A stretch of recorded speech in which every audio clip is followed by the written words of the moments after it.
المنار المنار المنار المنار المنار المنار المنار اے امین علم و فن، اے حکمتوں کے انجمن، تجھ پہ نازاں ہے چمن، تجھ پہ نازاں ہے چمن۔ السلام علیکم ورحمۃ اللہ وبرکاتہ۔ الحمدللہ رب العالمین والصلاة والسلام علی خاتم النبیین وعلی آلہ واصحابہ اجمعین، اما بعد۔ قال اللہ تعالی فی القرآن المجید کما ورد فی سورة البقرہ، فاعوذ باللہ من الشیطان الرجیم، بسم اللہ الرحمن الرحیم۔ وَإِن كُنتُمْ فِي رَيْبٍ مِّمَّا نَزَّلْنَا عَلَىٰ عَبْدِنَا فَأْتُوا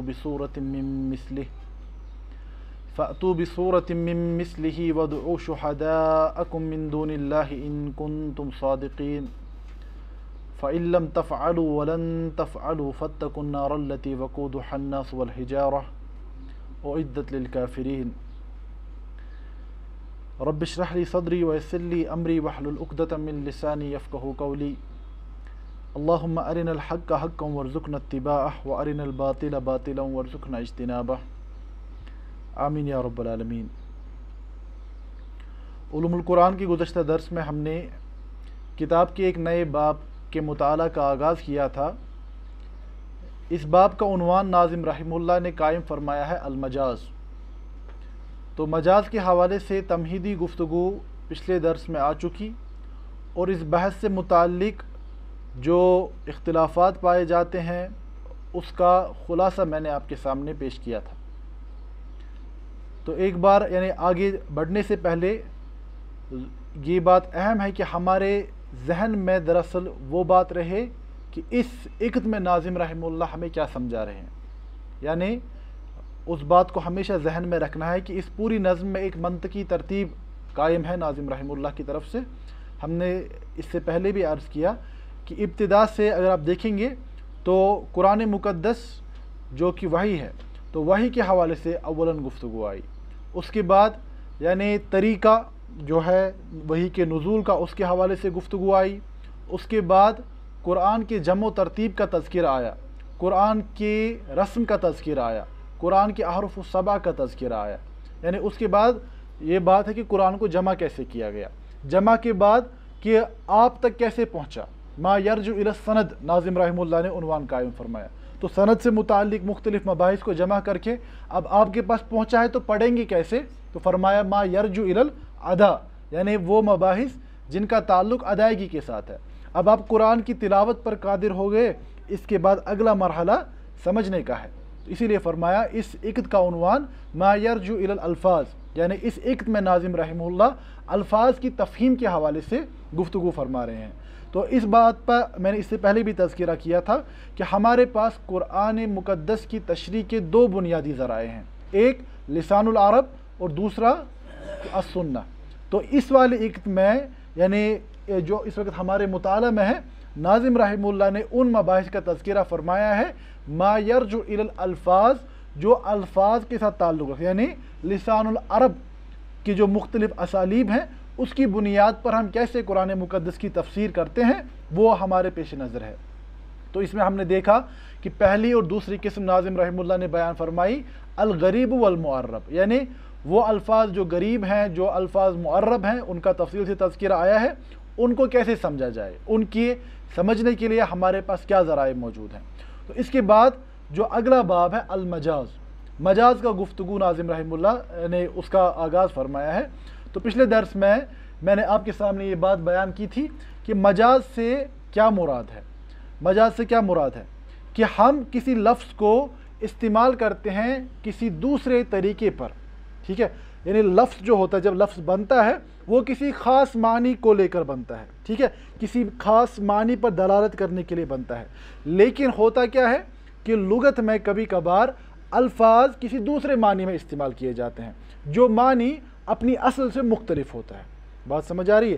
جیسے ہم نے بیان کیا تھا کہ لفظ اسد کا تعلق ہے جو کہ بنیادی طور پر لغت میں بنا ہے الحیوان المفترس، یعنی چیر پھاڑ کرنے والے ایک درندے کے لیے بنا ہے، لیکن ہم کبھی کبھار یہ لفظ اپنی اصل سے ہٹا کر کسی دوسرے معنی کو بیان کرنے کے لیے استعمال کرتے ہیں۔ مثال ہم کہتے ہیں رأیت اسدا یخطب، میں نے شیر کو خطبہ دیتے ہوئے سنا۔ شیر خطبہ نہیں دیتا، تو یہاں پہ ہمیں سمجھ آ رہا ہے کہ یہاں پر یہ لفظ اپنی اصل کے لیے استعمال نہیں ہوا ہے، یہاں پر یہ لفظ استعمال ہوا ہے کسی دوسرے معنی پر دلالت کرنے کے لیے۔ تو ہم یہ کہتے ہیں کہ یہ لفظ یہاں پر اپنے حقیقی معنوں میں نہیں بلکہ مجازی طور پر استعمال ہوا ہے اس شخص کے لیے جو کہ قادر الکلام ہو، جس کا جوش خطابت آپ کے سامنے اس طور پر واضح ہوا کہ آپ نے اس کو مثال کس کے ساتھ دی؟ شعر کے ساتھ۔ تو ہمارے سامنے یہ بات آئی کہ مجاز سے کیا مراد ہے۔ اس کے بعد یہ بات تفصیل سے آ چکی کہ مجاز کے حوالے سے علماء کی دو آراء پائی جاتی ہیں۔ ایک طبقہ ان علماء کا ہے جو مجاز کے قائلین ہیں، جو کہتے ہیں کہ مجاز عربی لغت میں بھی پایا جاتا ہے اور قرآن مقدس میں بھی یہ اسلوب استعمال ہوا ہے۔ اس کی کچھ مثالیں ہم نے دیکھی۔ مثال فرمایا گیا وَاسْأَلِ الْقَرْيَةَ الَّتِي كُنَّا فِيهَا، آپ اس بستی سے پوچھیں۔ تو کہا گیا کہ بستی سے تو نہیں پوچھا جاتا، یعنی اگر ہم کہیں سری نگر سے پوچھو، سری نگر سے کیا پوچھیں گے؟ اس سے مراد ہوتی ہے سری نگر کے لوگوں سے پوچھو، اس میں رہنے والوں سے پوچھو۔ تو جن علماء نے یہ کہا کہ قریہ جو ہے، قریہ بنیادی طور پر استعمال ہوا ہے یعنی شہر کے لیے، لیکن یہاں پر مجازی طور پر استعمال ہوا ہے کس کے لیے؟ لوگوں کے لیے۔ بات سمجھ آ رہی ہے؟ اسی طرح متعدد مثالیں۔ لیکن علماء کا دوسرا طبقہ ہے جو مجاز کی نفی کرتے ہیں، جسے میں نے عرض کیا تھا کہ اس میں بہت زیادہ شدت اختیار کی ہے شیخ الاسلام امام ابن تیمیہ رحمہ اللہ نے، اور ان کے شاگرد امام ابن القیم رحمہ اللہ نے بہت زیادہ شدت کے ساتھ اس کا انکار کیا ہے۔ اور اسی طرح معاصر علماء میں سے مفسر قرآن شیخ محمد امین الشنقیطی رحمہ اللہ نے منع کیا ہے، یعنی اس کا انکار کیا ہے، اور انہوں نے مستقل ایک رسالہ ترتیب دیا اسی موضوع پر، منع جواز المجاز فی منزل للتعبد والاعجاز کے نام سے ان کا رسالہ، ان کی کتاب موجود ہے۔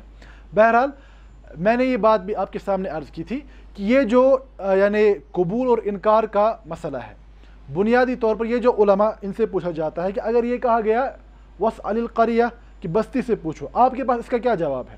وہ کہتے ہیں کہ یہ مجازی طور پر استعمال نہیں ہوا، بلکہ ان کے نزدیک یہ ہوتا ہے کہ قرائن الفاظ کے معنی کو واضح کرتے ہیں۔ وہ فرماتے ہیں کہ قریہ کا جو لفظ ہے یہ صرف مکانوں پر استعمال نہیں ہوتا عربی لغت میں، بلکہ اس میں رہنے والے لوگوں سمیت استعمال ہوتا ہے۔ تو اس کی میں نے تفصیل پچھلی درس میں بیان کی تھی۔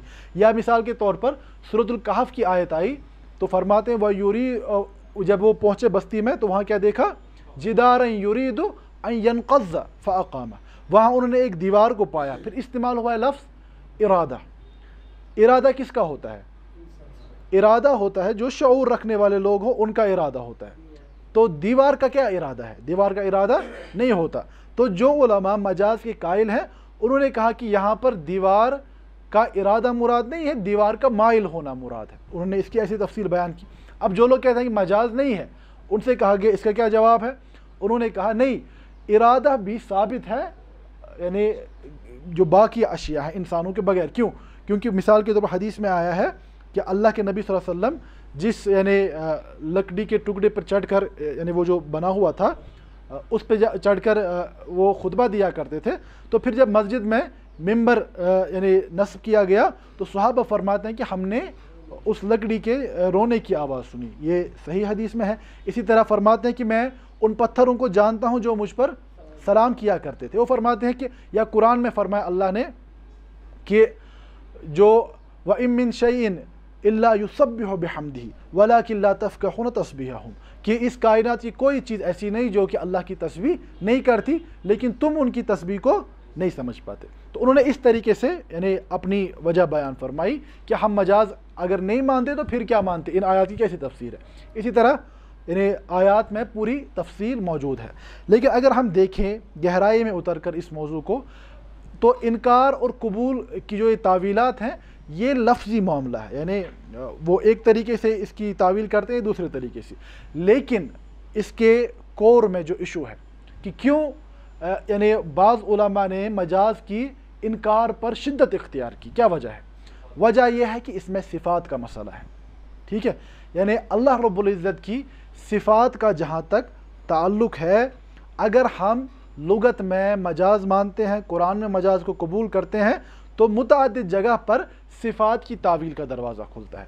مثال کے طور پر جیسے میں نے شروع میں عرض کیا تھا، ہم کہتے ہیں شیر کے بارے میں رأیت اسدا یخطب، تو قرائن سے آپ مانیں یا آپ مانیں مجازی طور پر استعمال ہوا ہے، ہم مانتے ہیں کہ شیر سے یہاں شیر مراد نہیں ہے، شیر سے مراد انسان ہے۔ بات سمجھ آ رہی؟ تو کہتے ہیں یعنی جو انکار کرنے والے ہیں مجاز کے، ان کے نزدیک بڑا سوال یہ ہے کہ مجاز کا انکار کرنا ممکن ہے۔ بات سمجھ آ رہی ہے؟ میں کہہ رہا ہوں شیر ہے، وہ کہہ رہے ہیں نہیں شیر نہیں مراد ہے، اس سے اور کچھ مراد ہے۔ بات سمجھ آ رہی ہے؟ یعنی یہاں پر تعویل کا دروازہ کھلا ہوا ہے واضح طور پر۔ بات سمجھ آ رہی ہے؟ تو وہ کہتے ہیں کہ اگر ہم یہ قبول کریں کہ قرآن میں مجاز پایا جاتا ہے، تو قرآن میں فرمایا گیا استوى علی العرش، اللہ رب العزت کے بارے میں کہ اللہ عرش پر مستوی ہوئے۔ تو اب یہاں پر کہ استوا سے کیا معنی ہے؟ تو اب علماء کا ایک طبقہ ہے جنہوں نے یہ کہا کہ ہم صفات کو اپنے ظاہر پر باقی رکھیں گے، اس کی تعویل نہیں کریں گے، ہم اللہ رب العزت کے لیے ان صفات کا اس بات کریں گے کما یلیق بجلالہ، جیسے کہ اللہ رب العزت کے شایع نشان ہے، ہم کوئی مثال بیان نہیں کریں گے بغیر تمثیل ولا تعطیل ولا تشبیہ۔ تو یہ واضح معاملہ ہے۔ تو اب علماء کا دوسرا طبقہ ہے جنہوں نے اس میں یعنی جو اس میں تعویل کے قائل ہیں، یعنی اس میں امت کے بڑے دو یعنی گروہ بنتے ہیں، ایک اشاعرہ علماء کا ہے، اور اس کے علاوہ جو باقی یعنی جن کو ہم اس زمانے میں آ کر یعنی سلفی علماء کے نام سے قائل کہتے ہیں، یا ہم کہیں گے گزشتہ زمانوں میں محدثین کا جو یعنی اس میں منہج رہا ہے۔ تو بہرحال یہ صفات کی بحث اپنی جگہ بہت یعنی طویل بحث ہے، جس کا بنیادی تعلق عقیدے کے ساتھ ہے، تو وہاں پر اس کو آپ دیکھ سکتے ہیں تفصیل سے۔ تو اس میں ایک کتاب یعنی سجیسٹ کروں گا پڑھنے کے لیے جو اس مسئلے کو کسی حد تک واضح کرے گی، صفات کے باب کو۔ یہ التدمریہ شیخ الاسلام امام ابن تیمیہ رحمہ اللہ کی کتاب ہے، اس کی شرح تقریب التدمریہ کے نام سے شیخ محمد ابن صالح العثیمین رحمہ اللہ کی موجود ہے، تو اس کو آپ تفصیل سے دیکھ سکتے ہیں۔ تو یہاں پر علوم القرآن کی طرف واپس آتے ہوئے، عقیدے کے ڈومین سے نکل کر واپس اپنے سبجیکٹ میں آتے ہوئے، میں نے وجہ بیان کی کہ کیوں علماء کا ایک طبقہ اس کا اس بات کرتا ہے مجاز کا اور کیوں انکار کرتا ہے۔ اگر ہم کہتے ہیں ید اللہ کے ہاتھ کا تذکرہ آتا ہے، ٹھیک ہے، تو جو علماء یعنی اس کا انکار کرتے ہیں مجاز کا، دیکھیے وہ کیا کہتے ہیں، ان کے سامنے بھی ایک بڑا مسئلہ ہوتا ہے کہ اگر ہم ید کو مانیں اس سے تشبیہ لازم آتی ہے، یعنی ہاتھ کا تصور لیتے مخلوق کا تصور آ جاتا ہے ذہن میں، ٹھیک ہے، تو وہ سمجھتے ہیں کہ اس سے تمثیل کا دروازہ کھلتا ہے۔ بات سمجھ آ رہی ہے؟ تو وہ کہتے ہیں تمثیل کا دروازہ کھلتا ہے، تو وہ کہتے ہیں کہ اگر ہم مجاز کو مانیں تو تعطیل کا دروازہ کھل جاتا ہے، یعنی یہ وجوہات ہیں۔ اسی لیے میں بار بار آپ کے سامنے یہ بات کہتا ہوں کہ طالب علم کے لیے ضروری ہے وہ تب تک کسی پوزیشن پر جزم اختیار نہ کرے جب تک کہ یعنی ادلہ کو پرکھنے کا ملکہ آپ کے اندر پیدا نہ ہو۔ فوراً بدعات کا فتویٰ لگانا، گمراہی کا فتویٰ لگانا، یہ ایک طالب علم کا شیوا نہیں ہوتا۔ اگر علماء راسخین یعنی بات کرتے ہیں وہ اوپر کی سطح پر، تو وہاں کا معاملہ مختلف ہے۔ ایک ادنا سا طالب علم جو ابھی عربی عبارت کو بھی صحیح سے نہیں پڑھ پاتا، اس کا فوراً امت کے جہابذہ علماء پر کفر کا فتویٰ لگانا، گمراہی کا فتویٰ لگانا، یہ یعنی بہت زیادہ ناپسندیدہ بات ہے۔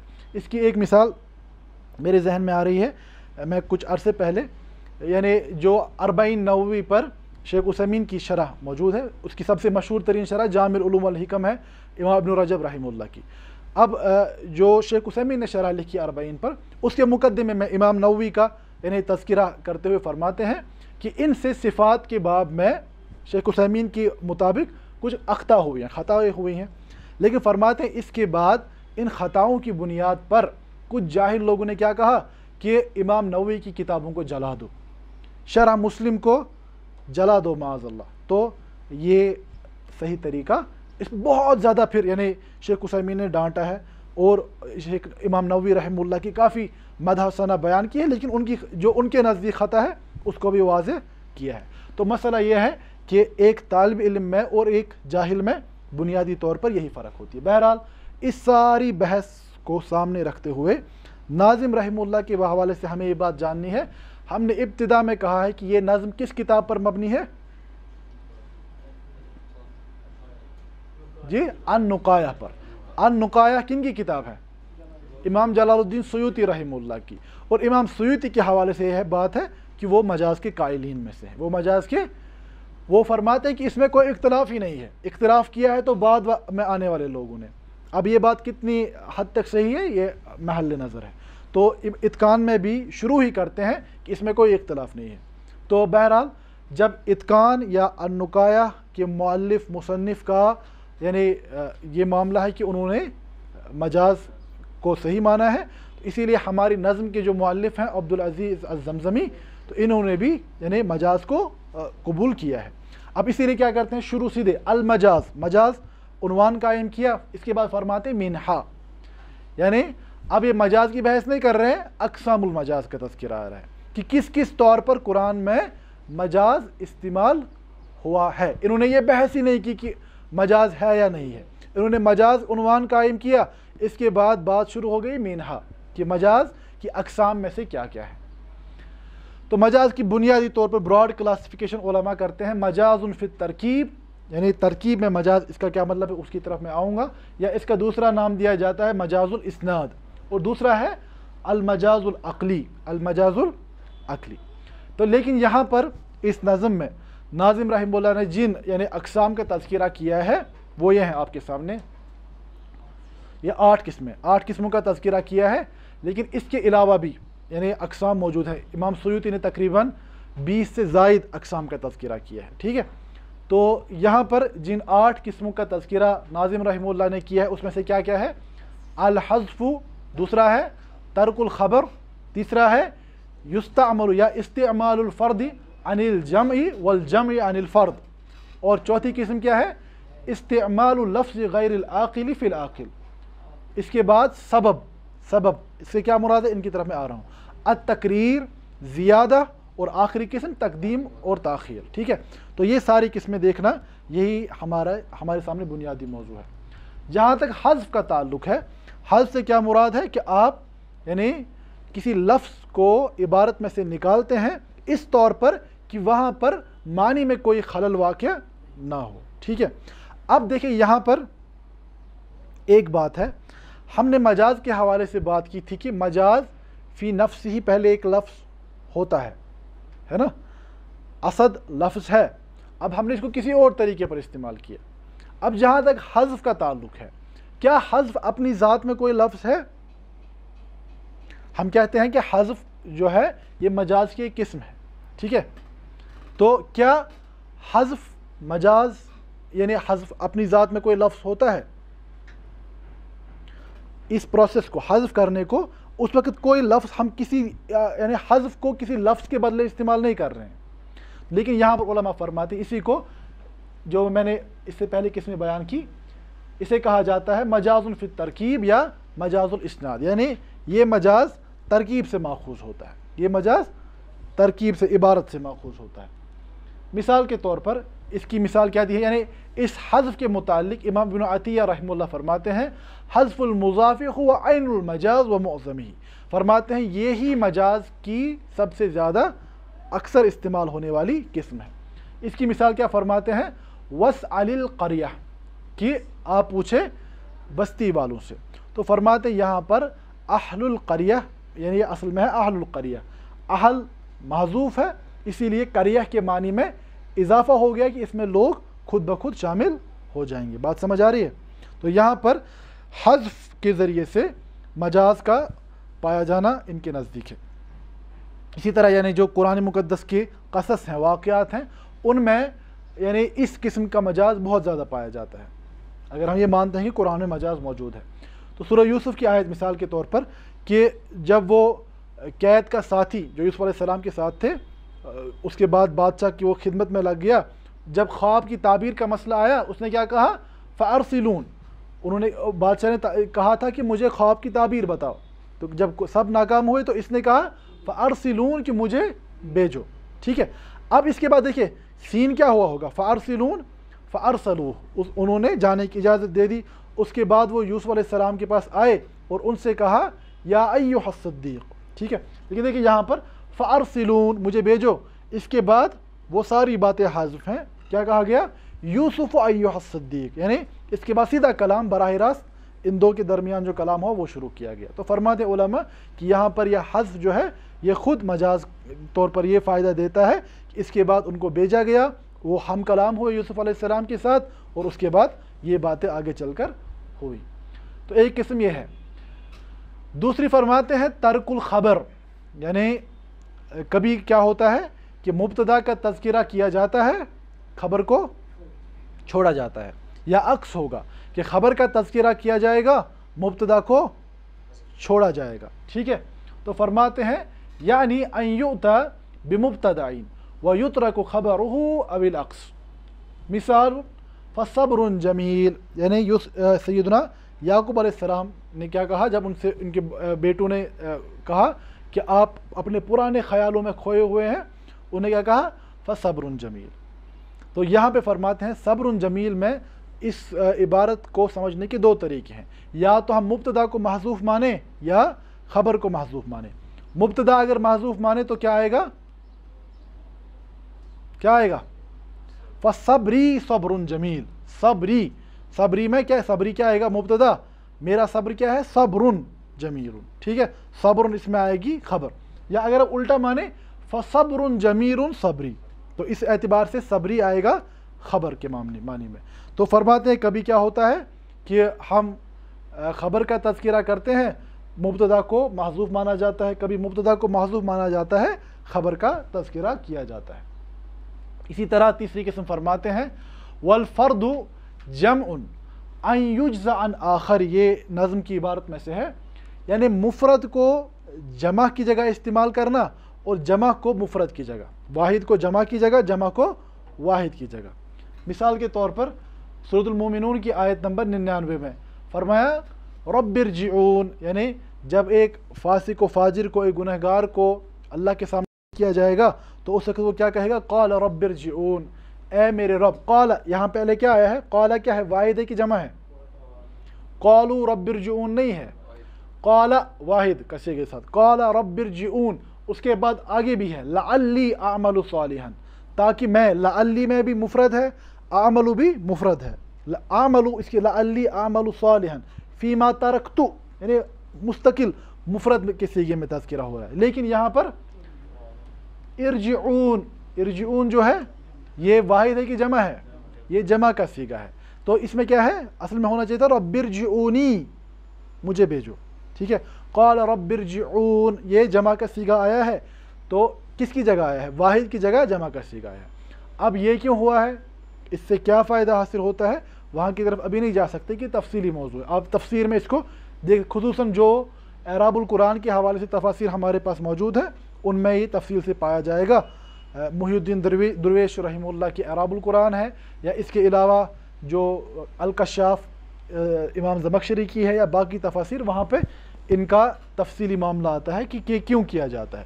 یہاں مجھے جو سمجھانا مراد ہے وہ یہ ہے کہ جمع کی جگہ واحد استعمال ہوا، اور اس کے بعد اس کے برعکس، یعنی اوپر کیا ہوا؟ واحد کی جگہ جمع استعمال ہوا۔ نیچے کیا ہے؟ سورۃ العصر کی آیت نمبر 2، ان الانسان لفی خسر، الانسان واحد ہے، لیکن اس یہ محل نظر ہے، اس میں علماء مثال تو بیان کرتے ہیں، لیکن اس میں الف لام جو ہے یہ جنس کے لیے استعمال ہوتا ہے، ٹھیک ہے۔ اگر ہم کہیں مثال کے طور پر یہودیون، کتنے یہودی ہوئے؟ یہودیون ایک یہود۔ اگر میں کہوں ہندیون، ایک ہندی، اگر میں اس پہ الف لام جوڑ دوں الحنود، تو یہ جنس کے لیے استعمال ہوتا ہے، یا الیہود، ٹھیک ہے۔ اسی طرح اگر کہا جائے انسان، پھر میں اس پہ الف لام لگاؤں تو ہم کہیں گے کہ اس سے جنس مراد ہے، تمام انسانوں کی یعنی جنس مراد ہے، لیکن علماء نے اس کا تذکرہ کیا ہے کہ واحد لفظ آیا ہے سبھی کو جمع کرنے کے لیے۔ اس کے اور بھی متعدد مثالیں ہیں۔ اچھا، اس کے بعد یہ تو ہوا واحد اور جمع کا آپس میں، اس کے بعد فرماتے ہیں واحدھا من المثنى، واحد اور تثنیہ کو آپس میں یعنی استعمال کرنا۔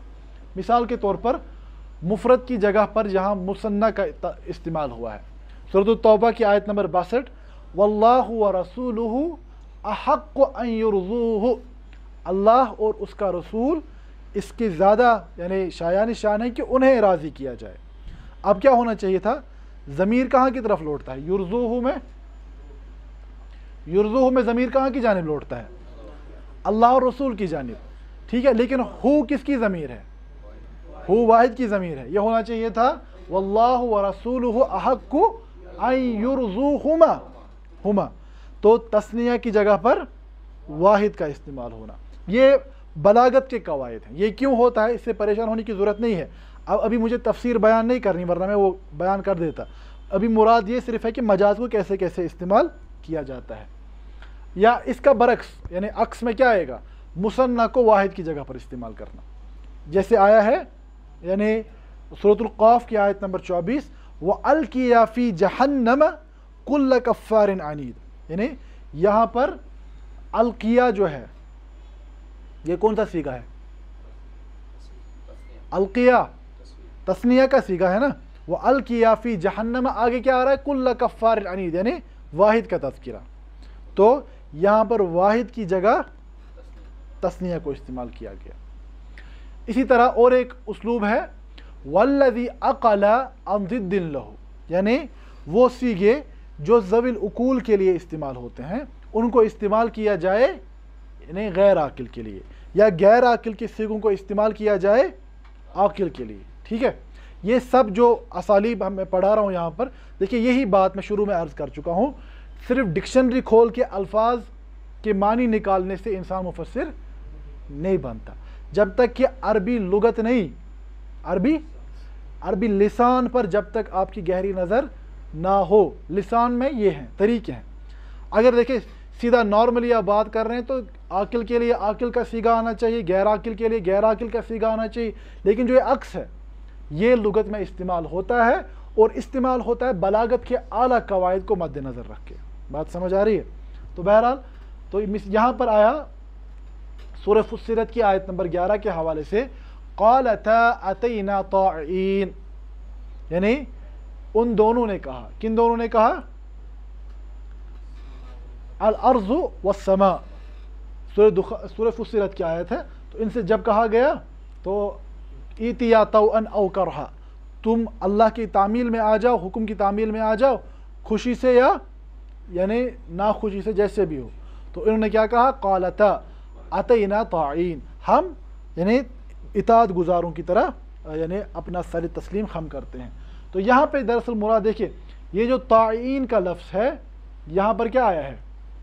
ھذا بیاء والنون وھذا للعقلاء استعمل ہنا العاقل فی غیر العاقل، یہ جو ہے یہ دراصل جمع مذکر سالم کا صیغہ ہے، جمع مذکر، تو یہ عاقلوں کے لیے استعمال ہوتا ہے، یہ عاقل کے لیے، لیکن سما والارض کا جہاں تک تعلق ہے یہ عاقل ہے کہ غیر عاقل ہے؟ یہ غیر عاقل ہے، لیکن غیر عاقل کا تذکرہ کیا گیا عاقل کے صیغے کے ذریعے۔ بات سمجھ آ رہی ہے؟ اب اس کا الٹا سورۃ النحل کی آیت نمبر 49 اللہ رب العزت فرماتے ہیں وَلِلَّهِ يَسْجُدُ مَا فِي السَّمَاوَاتِ وَمَا فِي الْأَرْضِ، اور اللہ کے لیے سجدہ ریز ہوتے ہیں جو کچھ بھی آسمانوں میں ہے اور جو کچھ بھی۔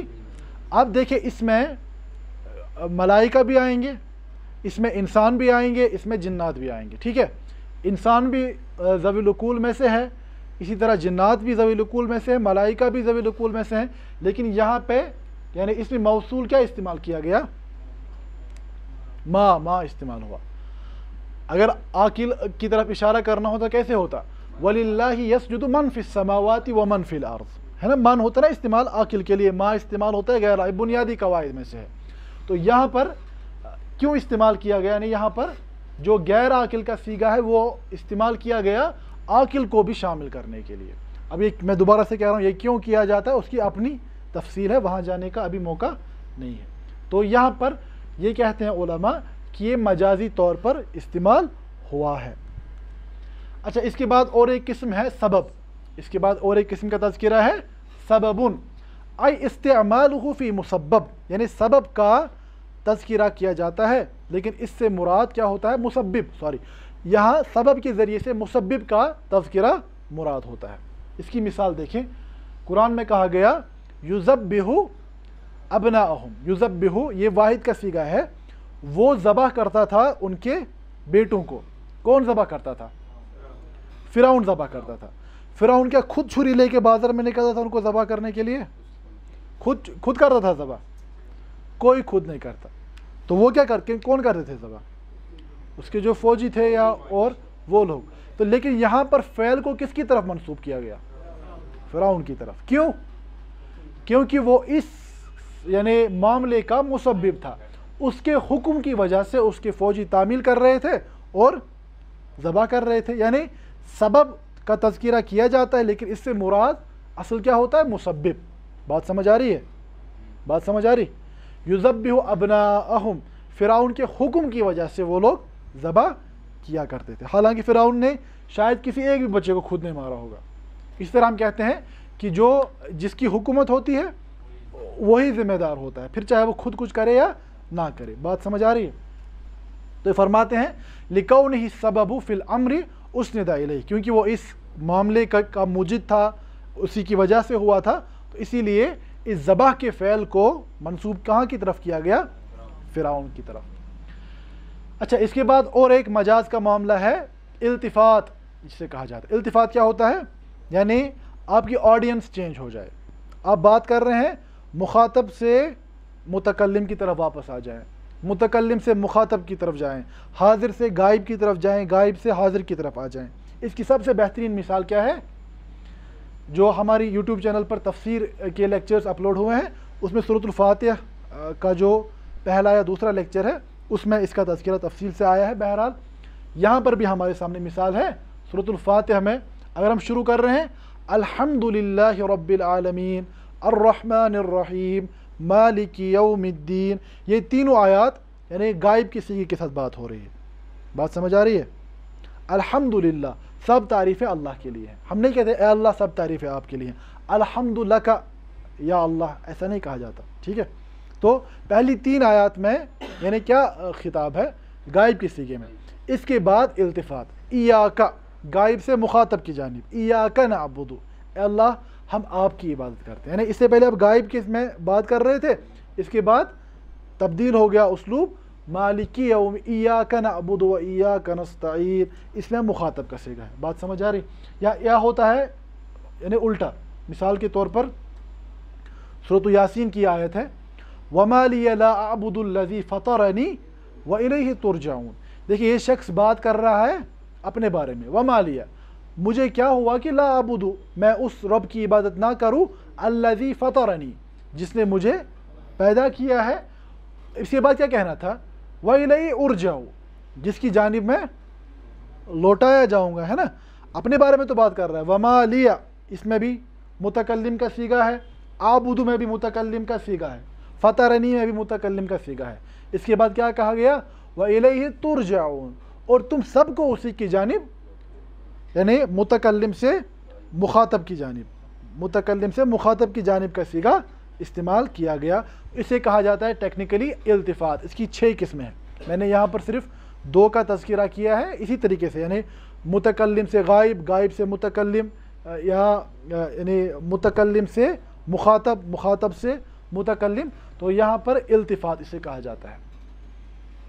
اس کے بعد اور ایک قسم ہے جسے کہا جاتا ہے التقریر یا تکرار جسے ہم کہتے ہیں. اس سے کیا مراد ہوتا ہے؟ یعنی کسی بات کو دوبارہ سے تذکرہ کرنا. مثال کے طور پر المراد به التاکید لللفظ او الجملہ، یعنی لفظ یا جملے میں تاکید پیدا کرنے کے لیے کسی بات کا دوبارہ دہرایا جانا. جیسے کہ سورۃ تکاثر آیت نمبر 3-4 میں آیا ہے کلا سوف تعلمون، کلا ہرگز نہیں، ان قریب تم جان لو. اس کے بعد دوبارہ سے ثم کلا سوف تعلمون. لیکن یہاں پر مسئلہ یہ ہے کہ جو تقریر کا مسئلہ ہے یہ مجاز میں شامل ہوتا ہے یا نہیں ہوتا ہے. تو یہ اس میں صحیح راجح رائے یہ ہے کہ یہ مجاز کی قسم میں سے نہیں ہے، یہ مجاز کی قسم میں سے نہیں ہے. تو بہرحال اور ایک قسم ہے زیادہ. زیادہ تو یہ کبھی حذف کے یعنی مقابل میں استعمال ہوتا ہے، حذف و زیادہ. ٹھیک ہے؟ یا ہوتا ہے کہ اس کی مثال جو امام سیوطی نے بیان کی، اطلاق اسم الکل علی الجز، یعنی کل کا لفظ استعمال کرنا لیکن مراد ہو جز. مثال کے طور پر سورۃ البقرہ کی آیت نمبر 19 یجعلون اصابعہم فی آذانہم، یہ لوگ اپنی انگلیاں ٹھوستے ہیں اپنے، تو کیا ممکن ہے کہ پوری انگلی ٹھوسی جائے کان میں؟ نہیں، یعنی آپ انگلی کا یعنی حصہ، یجعلون اناملہم، تو ایسا آتا کچھ، دیکھیے یعنی اس بات جب کہا گیا پوری انگلی، لیکن مراد کیا ہے؟ انگلی کا کوئی حصہ، بات سمجھ آ رہی؟ یا اس کا برعکس ہوتا ہے، کہا گیا وَيَبْقَى وَجْهُ رَبِّكَ ذُو الْجَلَالِ وَالْإِكْرَامِ، کہ باقی رہے گا تیرے رب کا چہرہ۔ تو چہرے سے کیا مراد ہے؟ چہرے سے مراد ہے اللہ رب العزت کی ذات باقی رہے گی، یہ تو معاذ اللہ نہیں ہے کہ چہرہ باقی رہے گا، باقی نہیں، تو یہ ہے وَيَبْقَى وَجْهُ رَبِّكَ ذُو الْجَلَالِ، یعنی جز کا تذکرہ کر کے کل کا مراد ہونا، تو یہ بھی کہا گیا کہ یہ بھی مجاز کی قسم میں سے ہے۔ اور اس کے بعد آخری قسم جو ناظم رحمہ اللہ بیان فرماتے ہیں تقدیم و تاخیر، تقدیم و تاخیر۔ مثال اس کی دیتے ہیں، مثال کے طور پر سورۃ ہود۔ تقدیم و تاخیر کا مسئلہ آپ سمجھتے ہیں؟ مثال کے طور پر ہم جب پڑھتے ہیں جملہ فعلیہ عربی زبان میں، تو آپ کیسے پڑھتے ہیں؟ قرأ زید کتابا، قرأ زید کتابا، بات سمجھ آ رہی ہے؟ تو کبھی آپ کیا کر سکتے ہیں؟ قرأ یعنی کتابا زید، بات سمجھ آ رہی ہے؟ یعنی مفعول کو آپ نے اپنی جگہ سے ہٹا کر مقدم کر دیا اور مبتدا کو مؤخر کر دیا، جیسے کہ سورۃ البقرہ میں سیدنا ابراہیم علیہ السلام کے حوالے سے آیا ہے کہ اللہ رب العزت فرمایا، کسی کے ذہن میں ہے آیت کیا ہے؟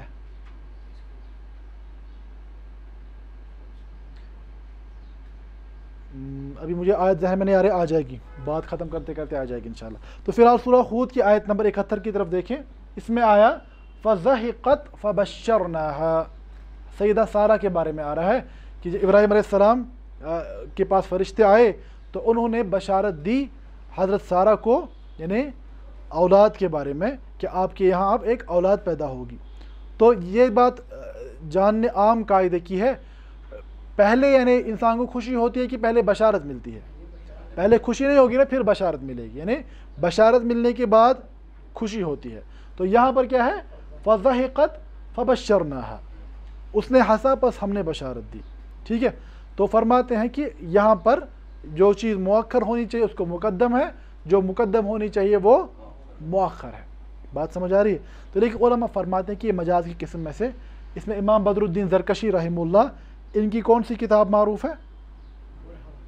البرہان فی علوم القرآن کے نام سے، فرماتے وَالصحیح أنه ليس منه فإن المجاز نقل ما وضع إلى ما لم يوضع له، وضع لا بد من لفظ وله معنى وعين التقدیم والتأخیر من هنا۔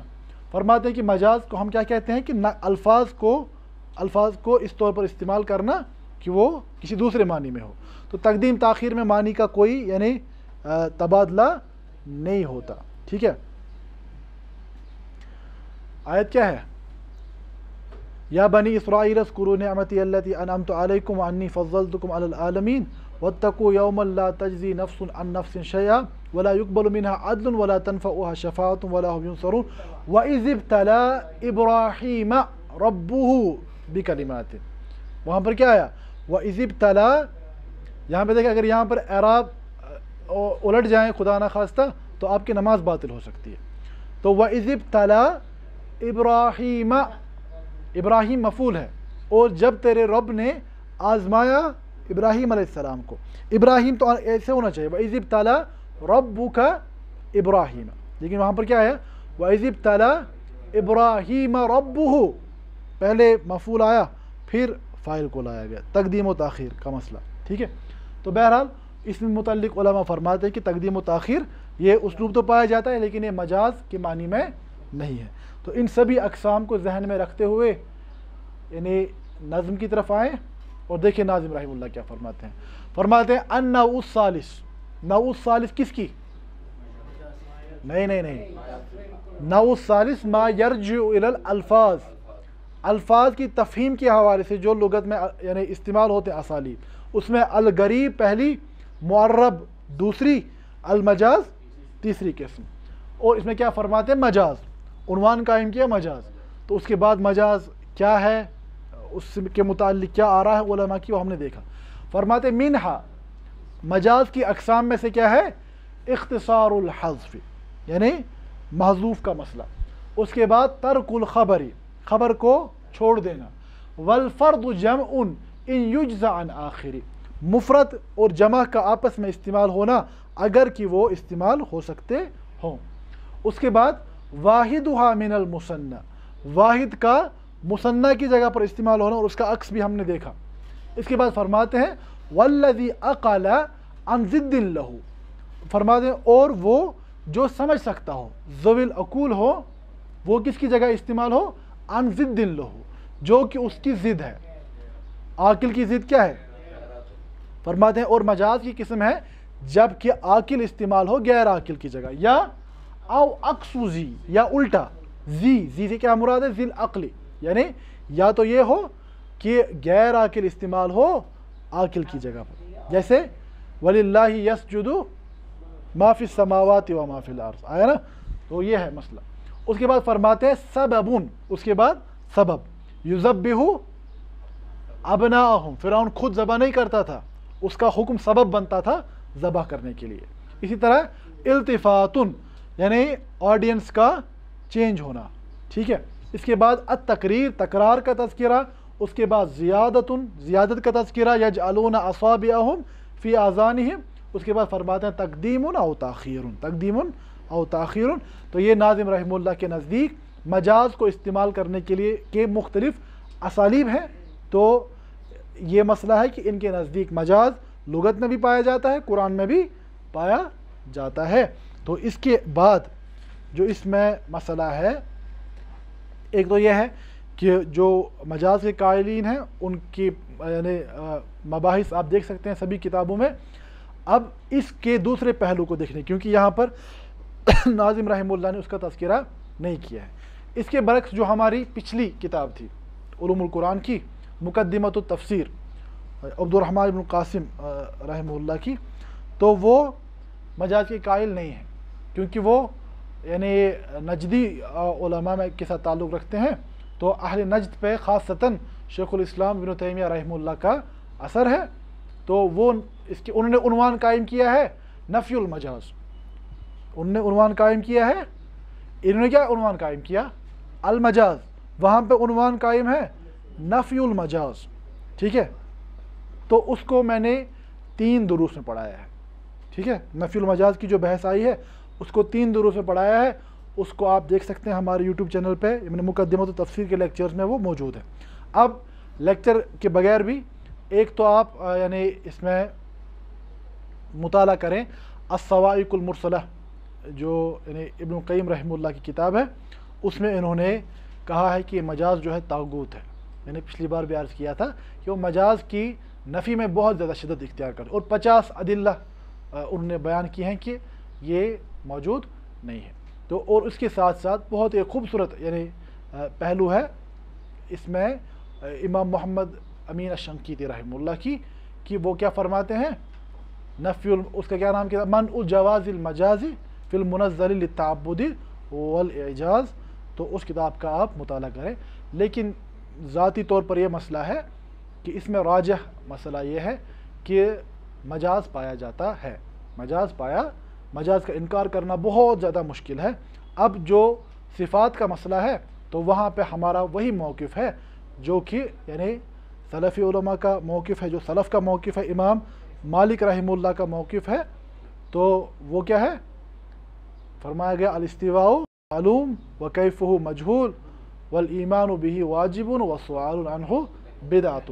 ہم اللہ رب العزت کی صفات کا اس بات کرتے ہیں بغیر تمثیل ولا تشبیہ ولا تعطیل۔ تو یہ سب باتیں انشاءاللہ ذہن میں رہیں گی تو بحث واضح رہے گی۔ تو لیکن مراد یہ ہے کہ مزید پڑھتے رہیں تو انشاءاللہ تعالی اللہ رب العزت علم میں برکت عطا فرمائیں گے۔ ھذا ما عندی واللہ تعالی عالم، وصلی اللہ علی نبینا محمد وآلہ وصحبہ وسلم، وآخر دعوانا ان الحمد للہ رب العالمین۔ الله ربي واحد وأنا